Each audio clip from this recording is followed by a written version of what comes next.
Oh, I just had a whole message. It said my recording storage is almost full. So I'm going to have to go and delete some stuff. Okay. I guess I thought that I've been deleting them, but I guess I hadn't been. I copied them to my computer, but I guess I hadn't been deleting them, so I got to do that. All right, well, it'll record tonight, so okay, let me do tone. And we'll mute the group.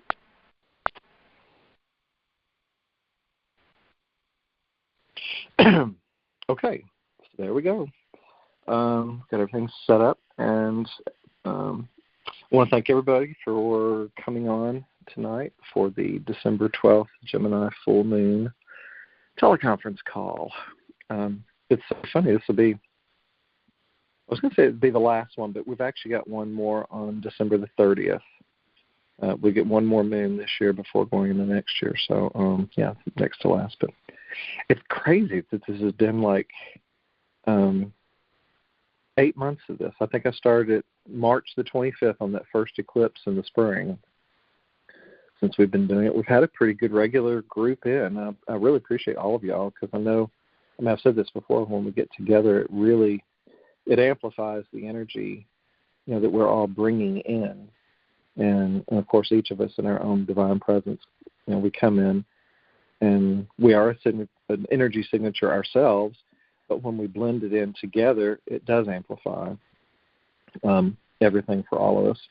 And it allows, for very deep healing for all of us, depending on where we are in the projection or the trajectory of the soul and the progression. and depending on what's going on with the astrology, which is quite a bit of stuff happening out there. It's a crazy time. I mean, at least we're done with the Pluto and Capricorn stuff, but it's in Aquarius, still at the beginning of degrees, and we're still trying to get our lay of the land in the Aquarian age. Of course, it's going to be 20 years of Pluto and Aquarius. And so, it's kind of like a baby. It's just been born. You're out here, and you're like sitting there looking around. You're like, what on earth is happening? Why am I here? And it's kind of like where we're at in that way as far as, Pluto, death and transformation, rebirth, regeneration. There's all this kind of things with Pluto. And again, also with Uranus and Neptune and Saturn. We've got so much happening right now. And they're, depending on where they are in your charts, I mean, we're all getting deep transformation, either consciously or unconsciously, and you're probably seeing that play out, with family and friends and in their own lives, where some people are having things happen to them rather than them consciously co-creating change for themselves. And I mean, it's funny. I mean, even when I think sometimes I'm consciously co-creating a lot of things in my own life, I'm still finding moments where something out there happens, and it's happening to me. It appears, although we all agree to whatever things we're going through at a particular time. I mean, it's rare that I have things necessarily that shock me anymore. Nothing's really coming in to awaken me into, like a shocking kind of thing at the moment anymore. But it is certainly challenging, a very challenging time. Part of that, though, has to do with my own soul progression as far as where I'm at. That's one thing that I've been kind of taken into in the last couple of weeks is the vast, wide array of life expression that everyone's going through. And it's really one of the big reasons why we cannot ever say that our journey is like someone else's. Obviously, there's similar themes playing out with people here and there, but the actual way it plays out, of course, is very unique. And some people can have things like life events, death of parents, and things generally will happen for people in their 50s and 60s, parents.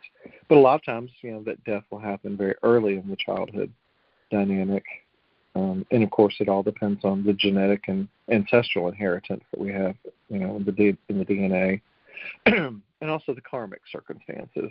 I mean, all of those things come together to,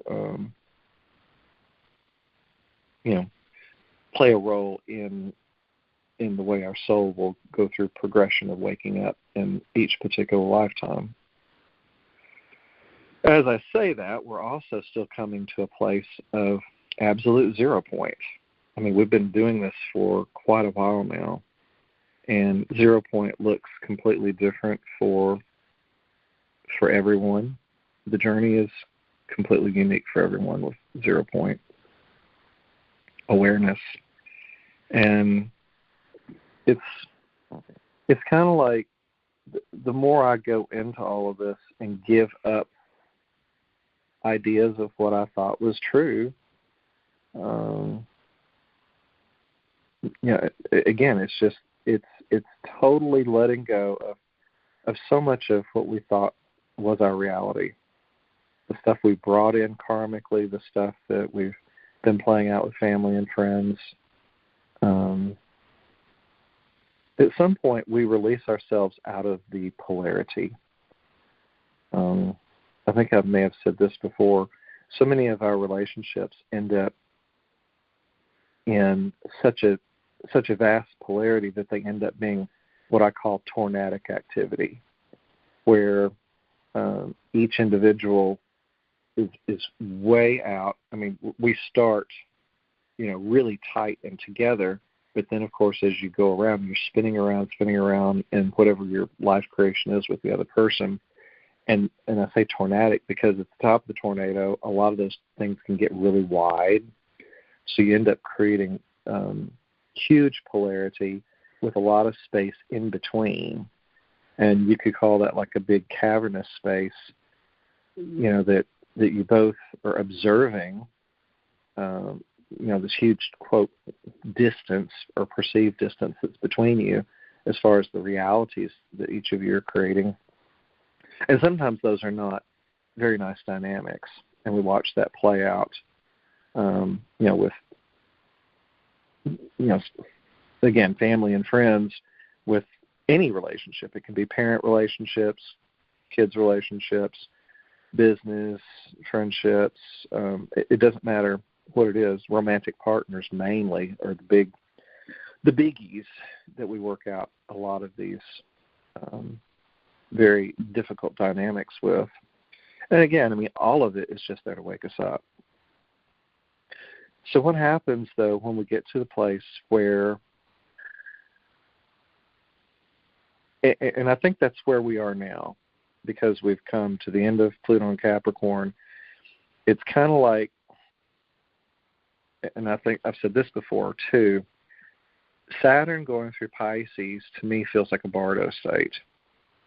And if you're not familiar with that, if you're on the call and you haven't heard me discuss that before, just a quick reminder, in a lot of Eastern cultures, a Bardo state is where the soul goes through the whole life progression. It has to go back and recapitulate the entire journey, especially in this lifetime, but it's all lifetimes. It's a cumulative soul review, and we get to see ourselves in full-blown Technicolor, the good, the bad, the ugly, all the decisions that we've made over time, and we get to see how if we had made just a simple little change, we could have changed the trajectory, not just for our lives, but someone else.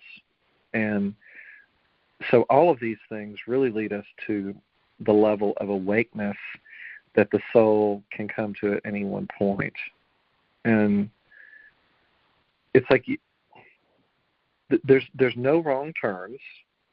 I mean, there's never a wrong anything. I mean, we live in an infinite universe. So anytime you feel like, oh, I shouldn't have said that to so-and-so, or I shouldn't have done that, or I could have done that differently, don't stay stuck in whatever it is that you were in.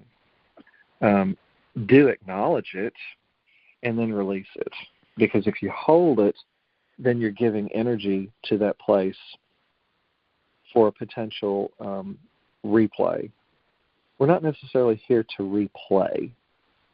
But again, I mean, it's the matrix that we're in, and it's the way that we're each interacting individually within our, what should we call this? Let's call it sub-matrices, because there's all sorts of sub-matrix groups that we work with on a soul level,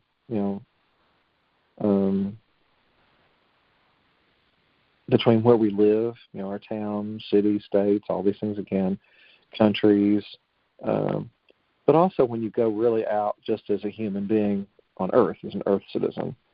And we don't really take in that dynamic and think, is the action that I'm taking or the state of being that I'm putting out into the world affecting anything cosmically? We don't ever contemplate that because we're not taught about cosmic awareness. So cosmic awareness, of course, takes us away from the minutiae of the small, egoic perception of reality.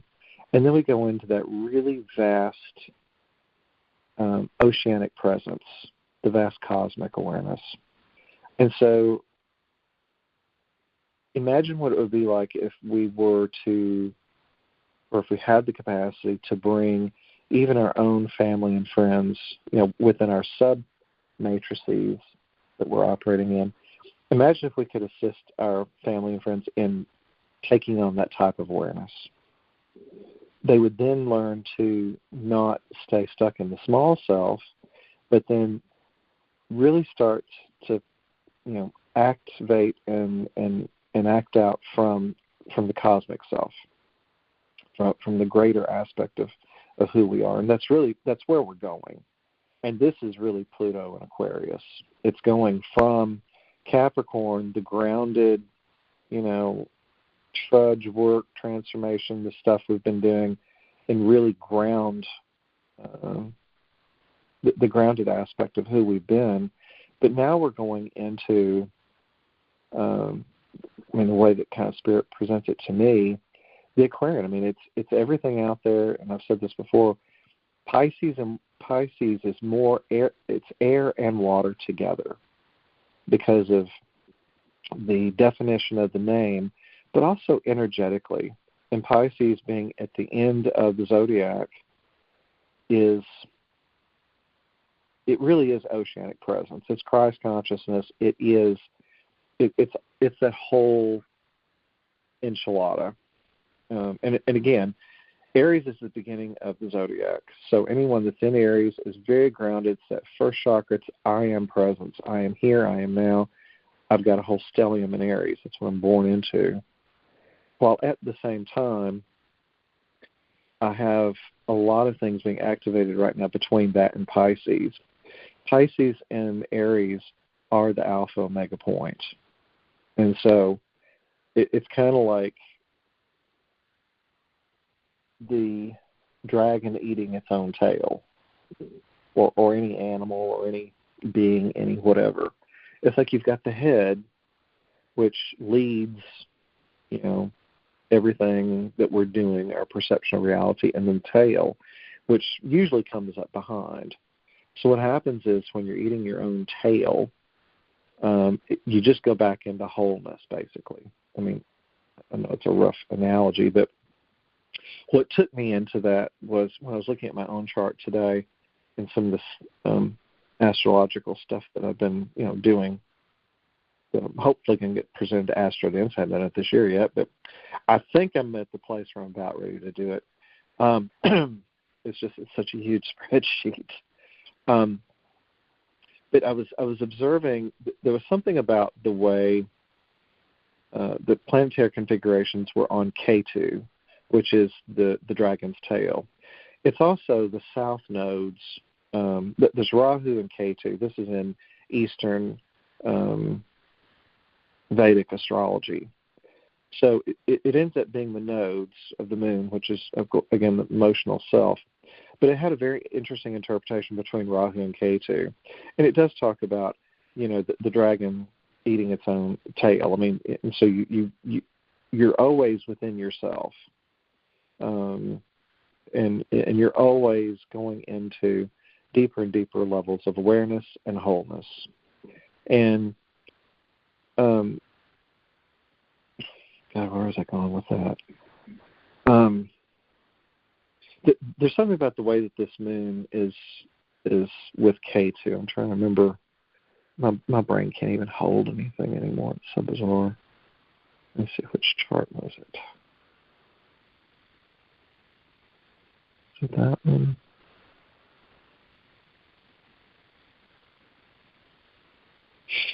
I don't remember.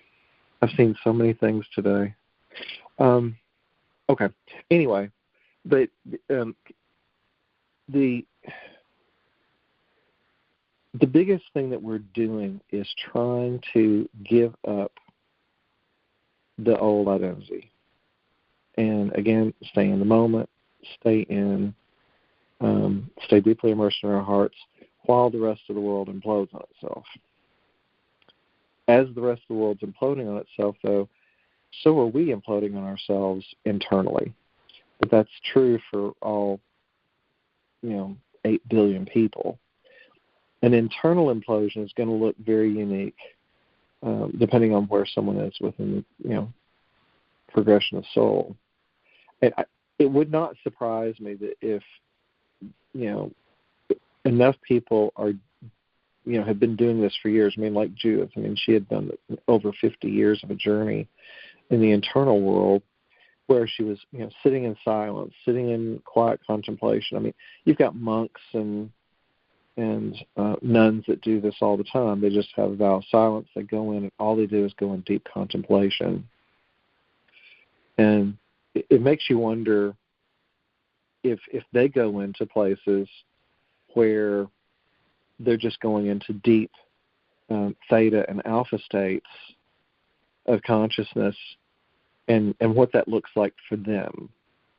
Because, especially with like monks and nuns, they're doing it through an organized religious order system. It's not necessarily someone that goes off and sits under the Bodhi tree, the Bodhi tree for however long and goes into their enlightenment.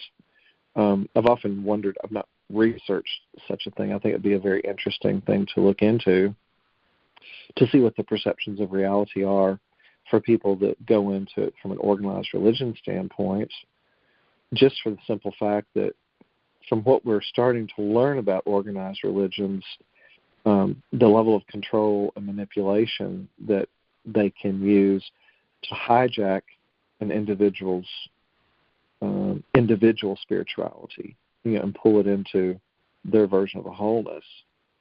And I'm not sure what that would feel like energetically, to be part of, an old order of a religious group.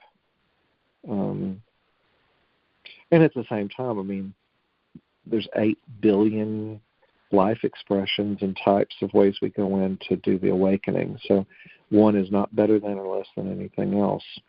But there's something about where we've been and where we're going into. And again, it's not something that's happening just right now, but it's happening over the next few months. And again, it depends with Saturn and Neptune going out of Pisces and into Aries. Oh, that's the other thing that I was going to talk a little bit about, was timing. Okay, where is... Not that sheet. The other sheet. Okay. I made a whole big spreadsheet charting out every point for every moon cycle for probably like 50 planets and objects. Now, a lot of those objects do not move over time. They're pretty much just stationary. But the interesting thing about where is it? Okay, there's Neptune. So Neptune readers. I resent having to get readers, but I'll get over it. Okay, so Neptune is going to enter the new year. It's still in Pisces. It's going to go into Aries in April, and that's going to be right after the eclipses. It's going to go in there. It's going to station retrograde on July 4th, somewhere around there. And it will stay retrograde all the way through the end of next year till December the 10th. And it will be in Aries, but it goes back one last dip into Pisces at the end of next year, around October the 29th. It'll be back in Pisces for a bit. And so it's going to be going back and forth between Pisces, which is, the dream or delusion that we've been into. It's both, actually. Saturn is going to do the same thing. Saturn, at the beginning of this year, is going to be at about 15 degrees in Pisces. And it will go into Aries on May the 25th, right after Neptune has. And it will go retrograde pretty soon after getting into Aries, about 2 degrees, and it's going to go retrograde. And it will go direct then around November 27th of next year. And it enters Pisces again. Let me see where we're at here. September the 7th. So both planets are changing around the same time, within about a month or two. They're in Aries at the same time, roughly, during the summer months. And what this is speaking to, Saturn is what we came here to do. That's your work. Anne Ortley, the astrologer that's referenced several times, she always talks about Saturn's the work. Do your Saturn.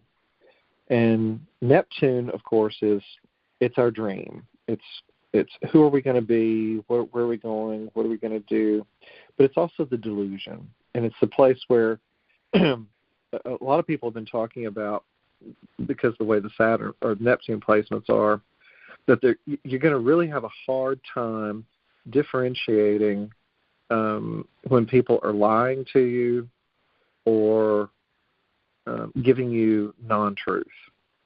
We're already seeing that between mainstream media, science.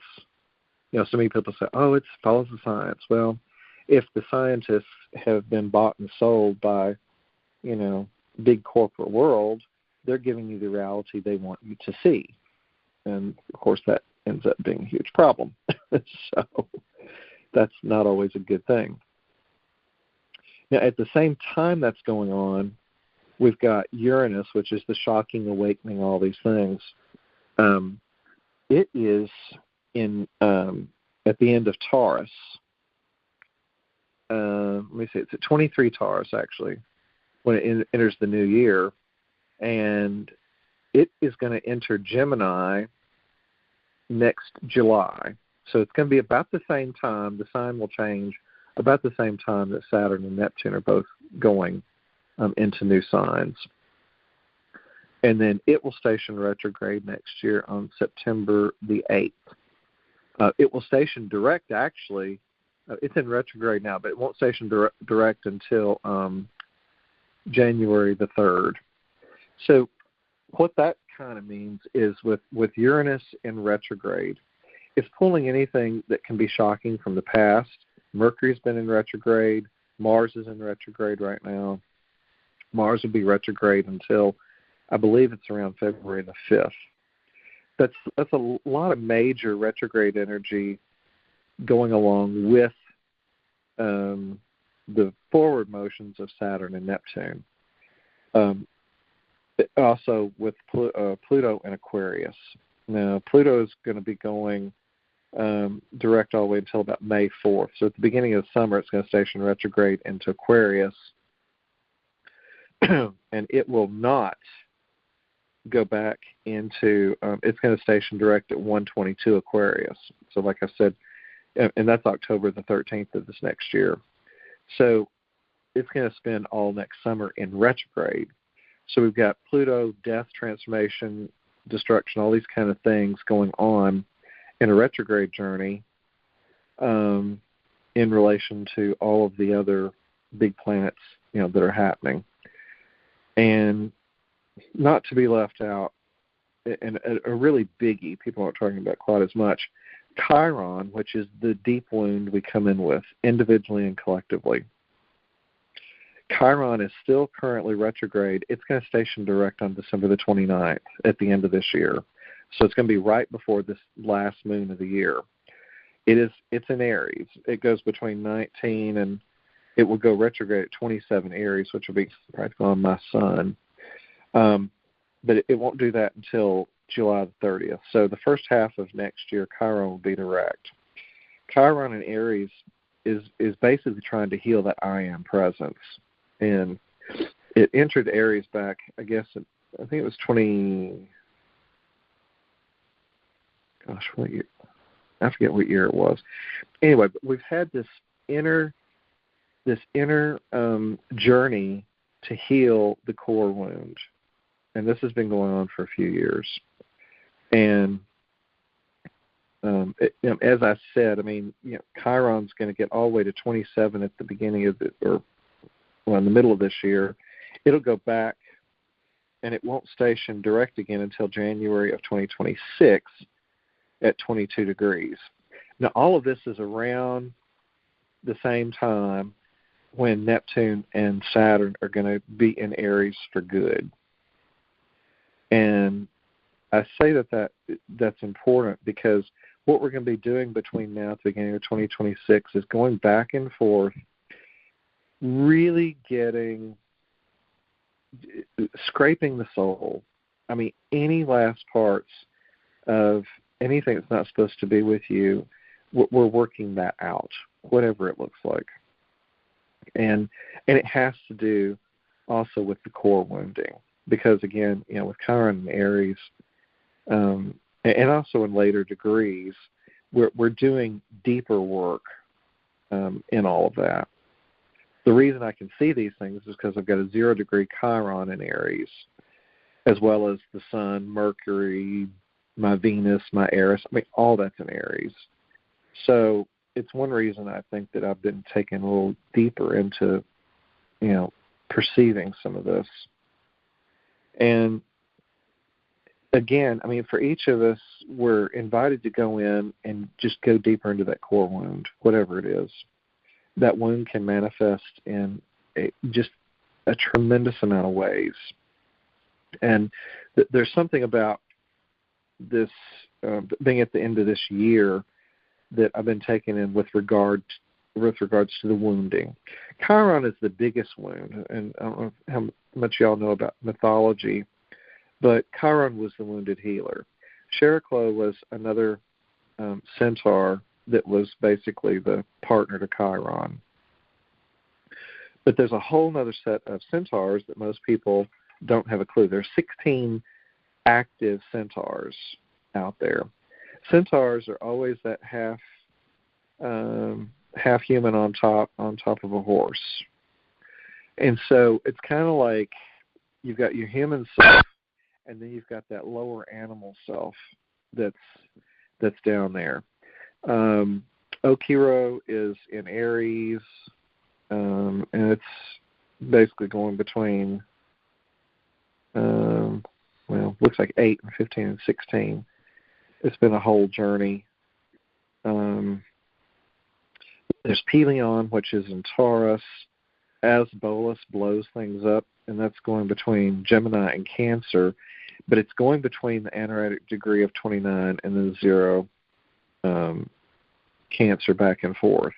Anytime you've got these signs or these planets or objects going between signs, it's taking whatever you're finishing up in the last sign and trying to bring it forward into the new.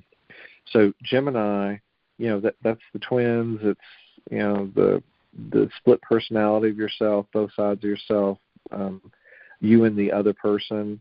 Cancer's going into home and health. But as Bolus, whatever it touches usually blows things up, like really just as a bigger expression. I'm not going to go into mythology of all these things, but there's Binor, Echeclus, Solaris, Therius, Aphetus, Nessus. Now Nessus, that's a very interesting one, and it's another one. Some astrologers hit and some astrologers are not.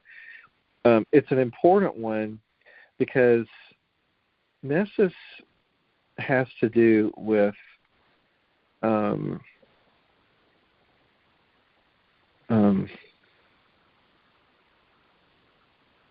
wounding that comes in from abuse.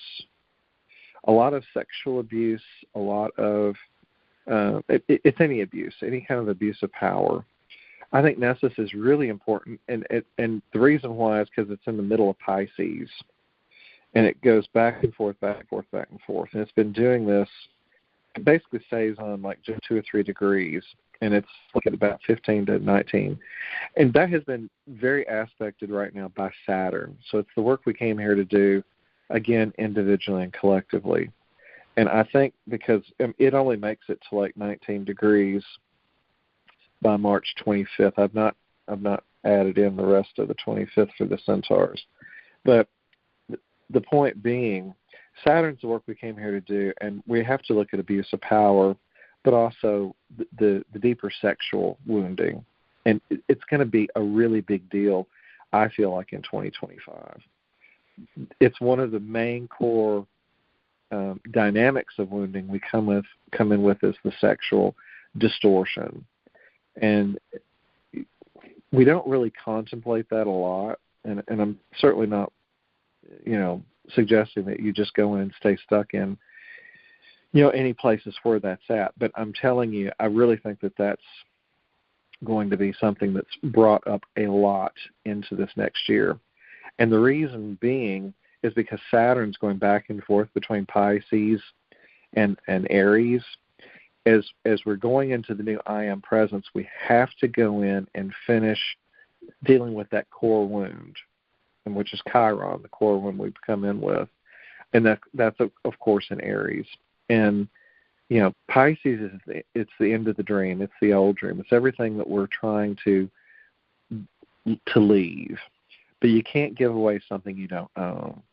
And I really feel like that on a collective level, our souls are going to be really taken into the bigger dynamic of the way that plays out, and the way that those distortions have been deeply ingrained within the collective hologram.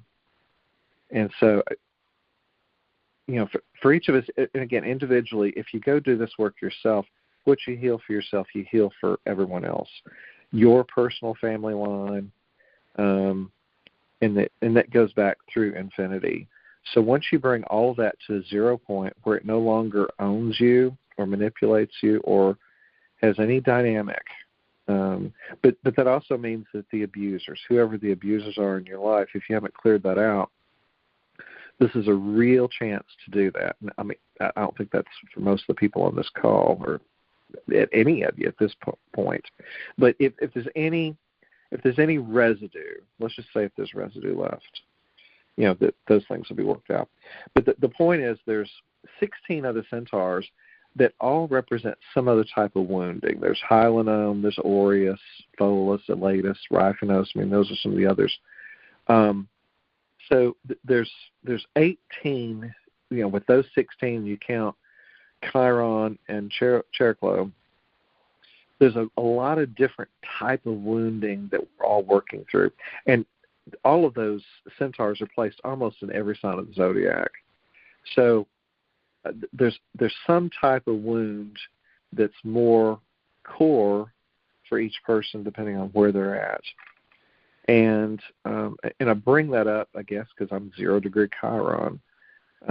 0 degrees is literally the the alpha point. It's the at that beginning point, alpha omega, of the zodiac. I mean, it's zero. It's right in the middle, and I think that's one reason why Spirit has taken me into all this kind of stuff. I think it's one reason why when Jude would take me in, into the field, into all this stuff, I think that's one reason I can perceive that. The other thing is, I think, with the whole life progression of things I've done,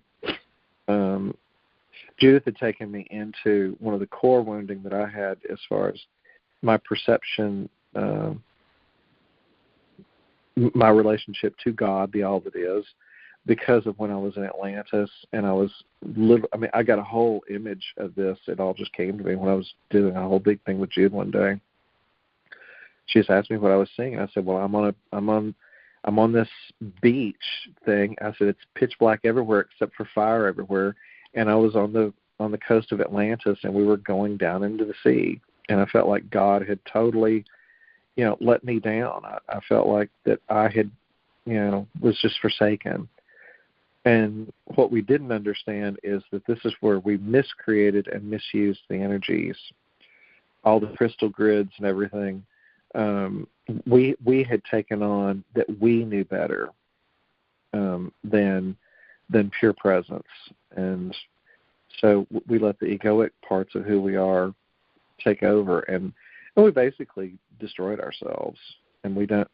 That's a core part of the wounding, I think, that so many people in humanity carry today, is the fact that we still have scars from Atlantis and Lemuria and other lifetimes, the Mayans, Aztecs. I mean, we've lived so many lives together, but I think Atlantis was one of the really deep core wounds that we've had to come here and clear out, and I think that's why I've got 0 degree Chiron to, as far as leading people in Aries, to try to get past that kind of stuff.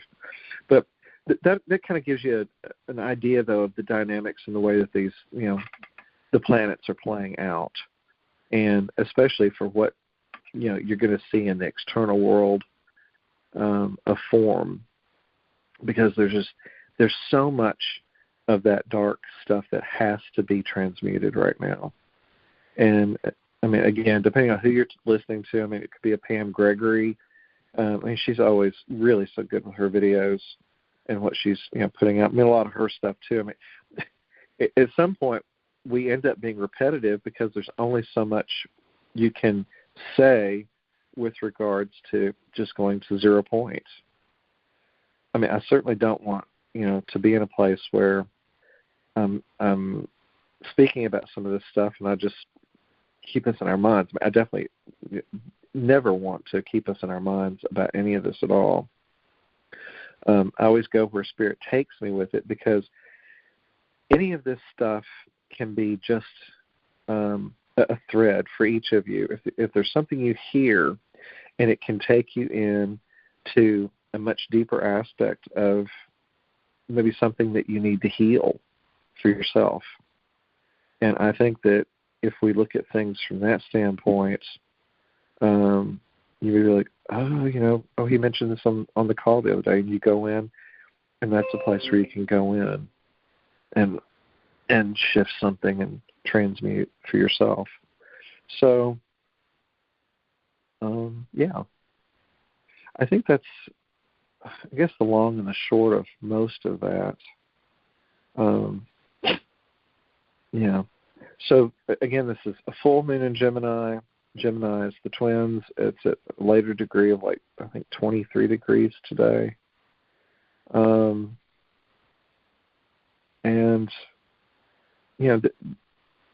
Gemini, of course, can represent you and another person, so is 2.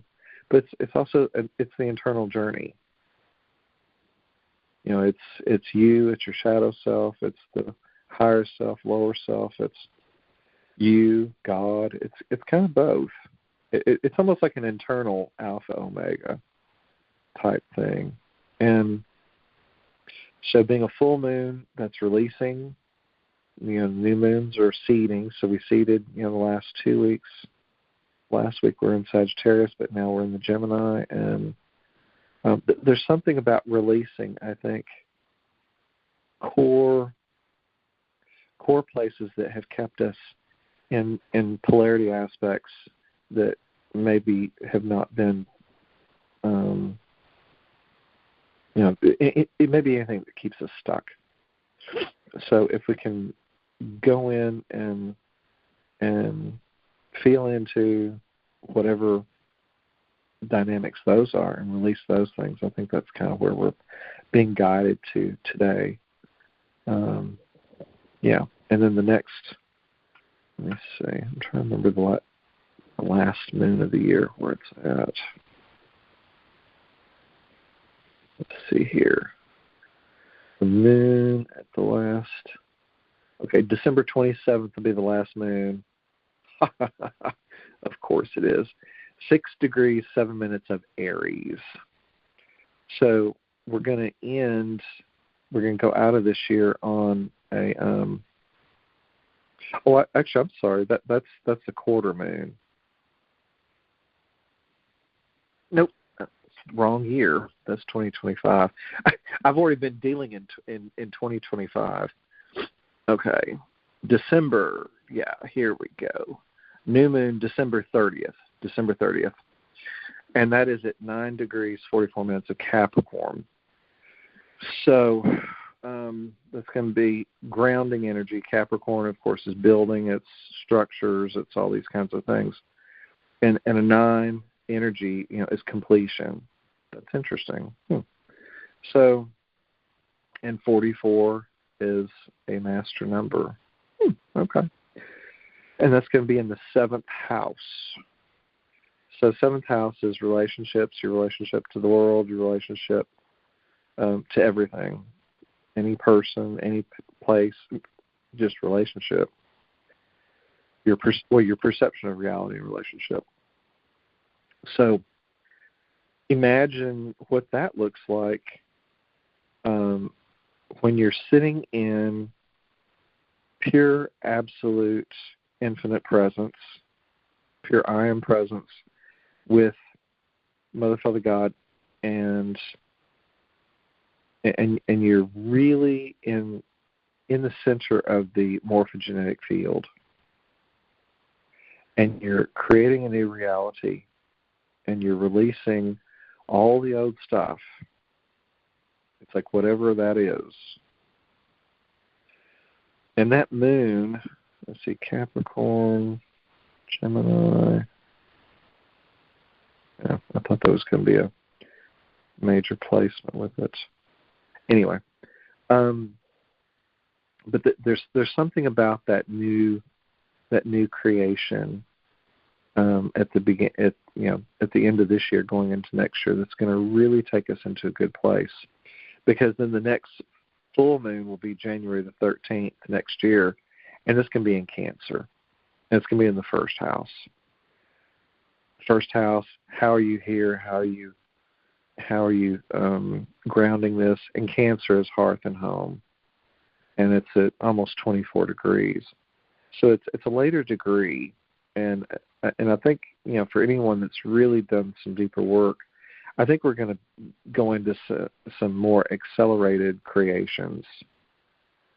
I think there's a lot of good potential for really opening up the future of what we came here to do. Again, though, Mars will be in retrograde until, February 23rd. And Venus will go retrograde then right after that on March the 1st. And Venus and Mercury are going to both be in retrograde during the next eclipse cycle. That's very potent, and I'll talk about that at a much later time. But suffice it to say, what we're doing now is really seeding for the new creations that will come with the next eclipse cycle, which will be March the 14th and March the 29th of 2025.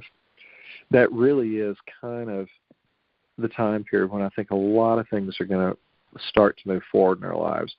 Jupiter goes forward February the 4th next year, right around the same time Mars does too. So there's going to be a lot of forward movement, and that will also be about the same time when Saturn and Neptune does. That's why I'm saying, next year is it's kind of the test driving of the new dream before Saturn and Neptune go into Pisces for the final time at the end of next year.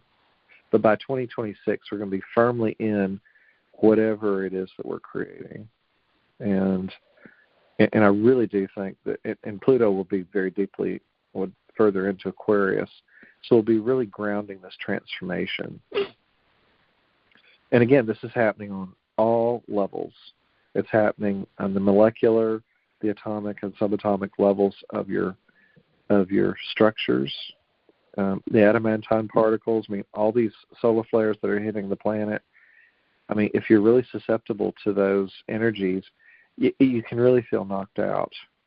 And that's one thing I want to, when we go into this meditation, we're going to go really deeply into those energies and just let them soak us in.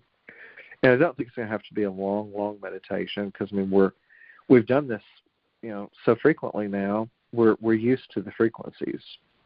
We're already in them. We're never away from the frequencies. But when we go, to pure quiet time with the meditation, it really activates on the deepest level. I've already been taking us into it, or what Spirit does. I don't know. I don't know what's a me and what's Spirit. I'm just talking for Spirit, I guess. It's so bizarre. I remember when Jude used to talk about these kinds of things. I used to contemplate that and say, well, what part is Jude? And, is that Jude talking? Is it Spirit talking? What is it? And then it just is. It's like whatever comes forth. It's not a personal.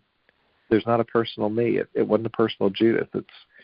It's just what. And if it's true for you, then it's true. If it's not true, then you spit it out. And I guess that would be for any time period when someone listens to this video, because again, our soul trajectory has us all here in this particular time and space, and there are always going to be people that come up and hear all these kind of videos. I listen to videos that have been up for, 1 year, 2 year, 10 years, 20 years. I remember listening to things from Tiburon back when he was channeling Metatron when I first started getting into this stuff in 2004, 2005.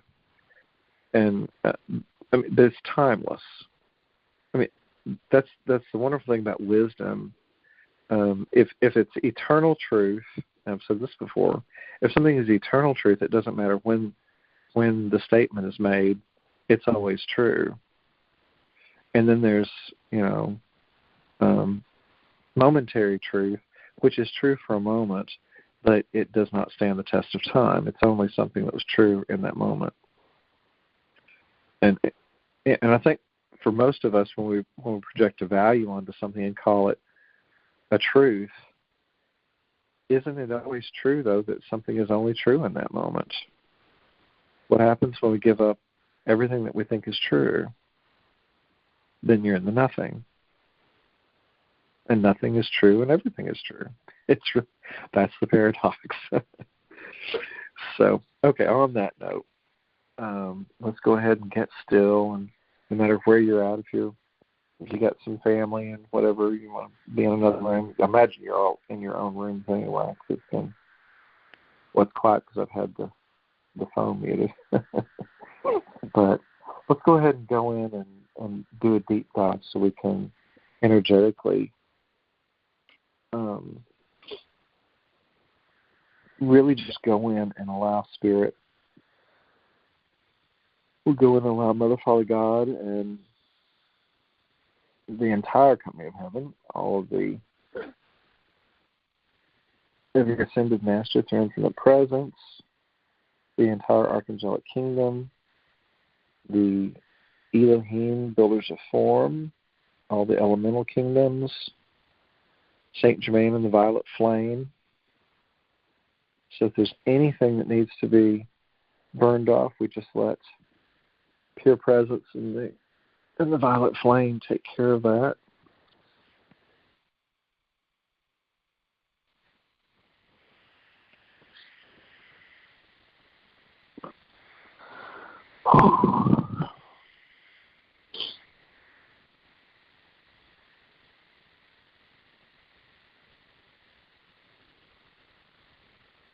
It's amazing how fast we can just go into all of this now. I remember when we used to do group retreats and things with Jude, or even the workshops, just for 2 or 3 hours in the afternoon, and she would really take us deep. And when I first started doing it, I just thought, okay, how long is this going to be? And I got to the point where I could go pretty quick. But then later and later, as we go into this, these frequencies, it's just immediate.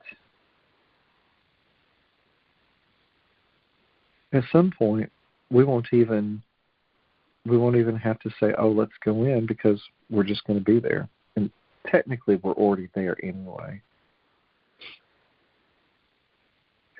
But we'll also get to a place where we'll be in walking meditation.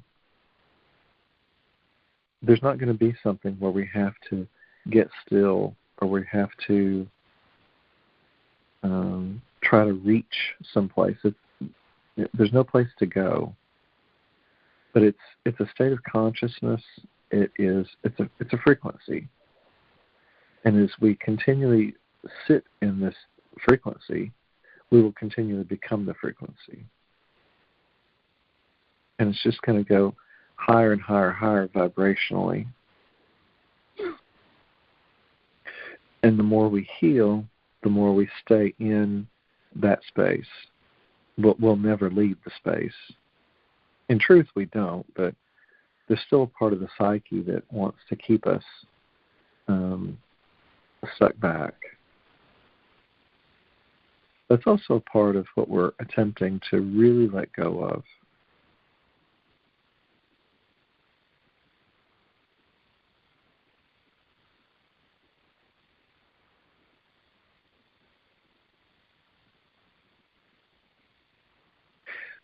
So depending on where you are,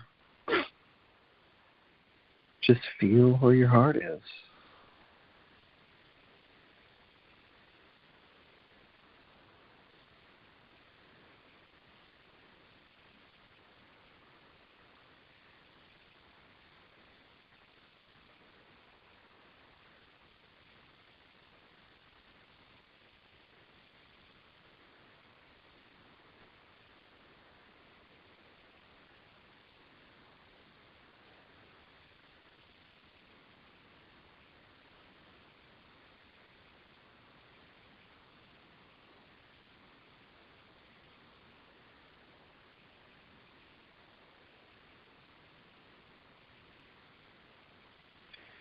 Just let this eternal presence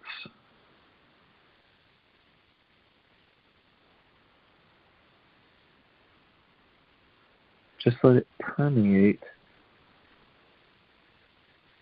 every nanoparticle of your entire being throughout all of infinite presence.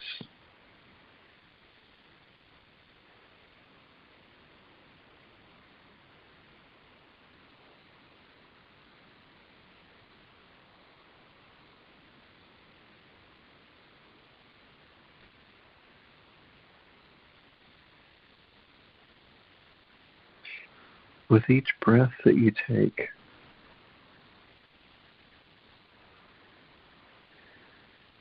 feel into the vastness of who you are as cosmic expression.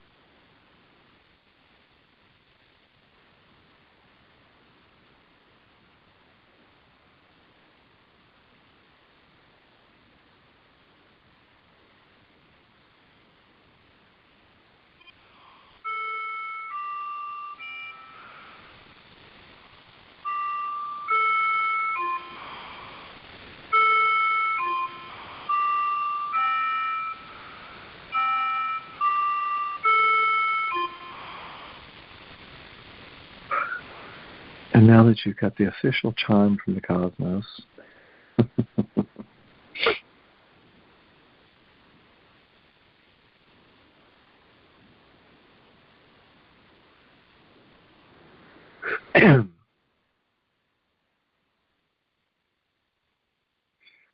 the other thing that we're invited to do is to really go into as much awareness as we can with regards to self-care, with regards to sleep and rest, and the time that we give to ourselves to really allow for deep regeneration on a cellular level, but also paying much deeper attention to choices of food that we're eating, time periods that we're eating, making sure we stay hydrated enough. All of this change requires a lot of energy on behalf of the body on a metabolic level. I've certainly had a lot of challenges in the last few years in the way that the body is adapting to all of this. Some of it subtle changes, some of it much deeper, and they certainly feel more challenging.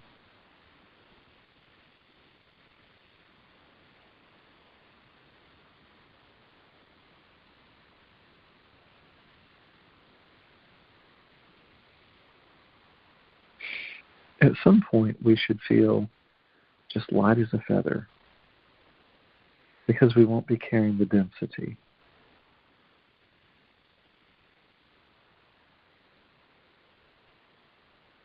As we continually go into all of this and we allow ourselves to be extracted from the density, then the souls will be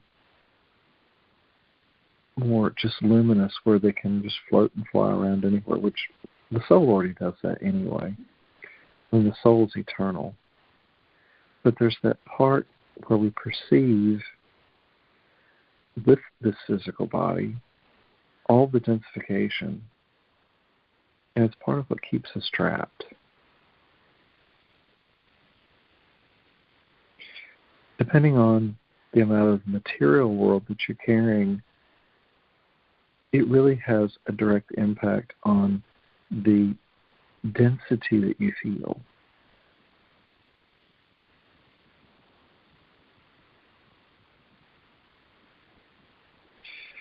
They always say you can't take anything with you. And it's really true. When we leave here, we don't take anything with us. There's also something, though, where even if we're here, pure and complete freedom means complete freedom from everything. We don't have to own anything. We're certainly caretakers of anything that's in our lives in the physical. And we can take ownership of anything that we need in any given moment of time, that's for sure.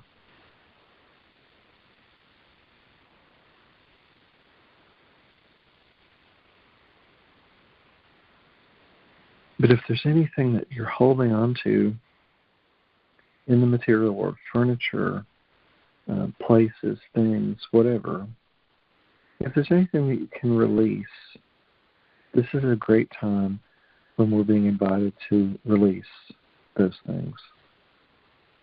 If it's not part of your future journey, if it doesn't serve a purpose, consider just letting it go.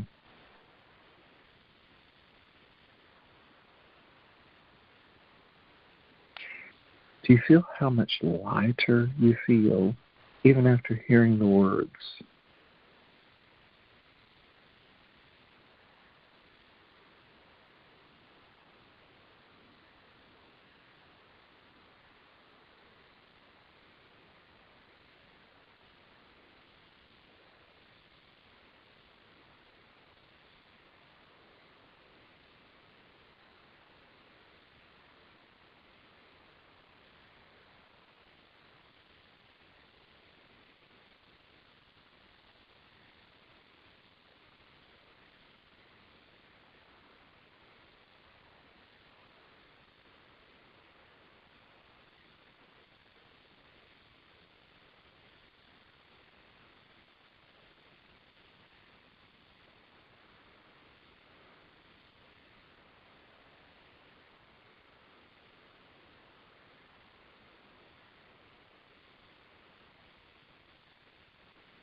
This is a perfect time to allow for any and all parts of soul retrieval for yourself, and also for any other person that's in your sphere of awareness.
So many times when we're in these frequencies,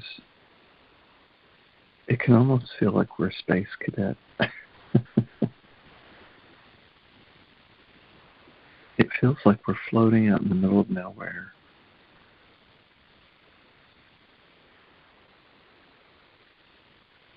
From a sense of awareness, we actually are.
Do you ever feel like when you're in this space that you begin to miss time? Time is just dissolved.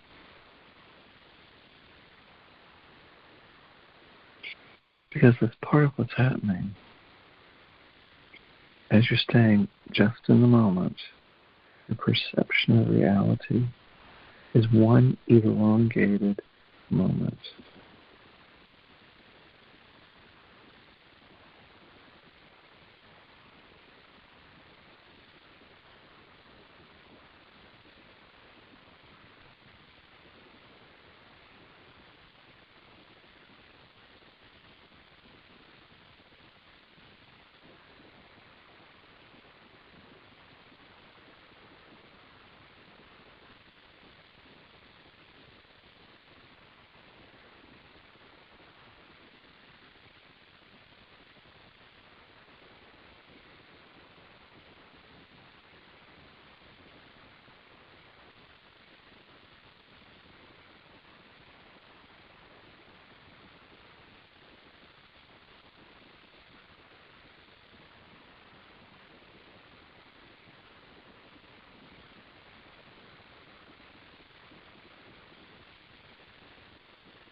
Okay, everyone, I hope that this has helped. I'll take you deeper into that really deep healing journey.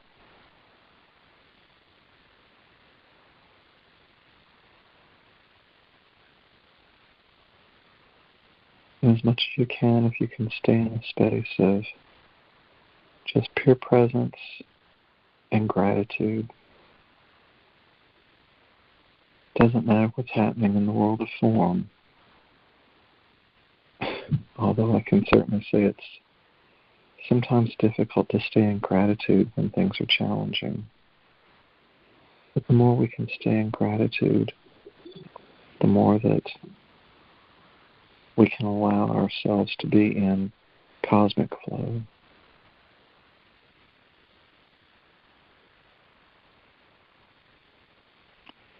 Anyway, again, thank all of you who have made the time to attend today with us.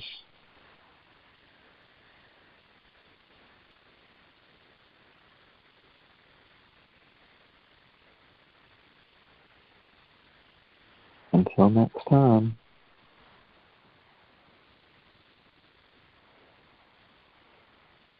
Much love. Om Shanti.